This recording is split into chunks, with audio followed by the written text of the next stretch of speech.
Bharatiya Janata party అయితే ఆంధ్రప్రదేశ్లో ఒంటరిగా పోటీ చేయడానికి ఇంట్రెస్ట్ చూపెడుతుంది. ఢిల్లీ నుంచి వినబడుతున్నటువంటి మాట. ఎందుకంటే ఇప్పుడు తెలుగుదేశం పక్షాన్ని నిలబడితే రేపొద్దున వైఎస్ఆర్ కాంగ్రెస్ పార్టీకి 15 సీట్లు వచ్చినాయంటే కనుక వాళ్ళు మద్దతు తీసుకోవడానికి కుదరదు.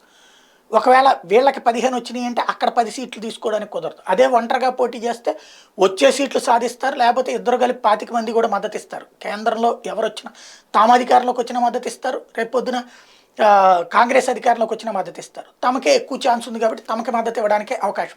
డైరెక్ట్గా బీజేపీ ప్రభుత్వం లేకపోతే ఎన్డీఏ ప్రభుత్వానికైనా ఇద్దరు మద్దతు ఇస్తారు. అదే ఒకళ్ళ తరపున కనుక కలిసి పోటీ చేస్తే రెండో వాళ్ళతో పూర్తిగా తెగతెంపులు చేసుకున్నట్టు అవుతుంది. కాబట్టి ప్రస్తుతానికి ఒంటరిగా వెళ్ళడమే బెటరు. పవన్ కళ్యాణ్ కూడా యువతలకు రమ్మన్నారు. ఒకవేళ పవన్ కళ్యాణ్ రాబోయినా ఒంటరిగా పోటీ చేయడమే బెటరు. దాని తోడుగా తెలుగుదేశం పార్టీతో కలిసి సాగడం, ఎట్లాగో వైసీపీతో కలిసి సాగడం కుదరదు. తెలుగుదేశంతో కలిసి సాగడం అంటే అతిపెద్ద సంక్షోభం. ఎందుకంటే మొన్ననే తెలంగాణలో లాస్ట్ ఇప్పుడు 2018లో కావచ్చు, నిన్న కావచ్చు, కాంగ్రెస్ పార్టీకి పూర్తిగా మద్దతు ప్రకటించి పనిచేసి పెట్టినటువంటి పార్టీని నమ్మడం ఎంతవరకు రైట్ అన్నటువంటిది ఆ పార్టీ ఢిల్లీ శ్రేణుల ఫీలింగ్.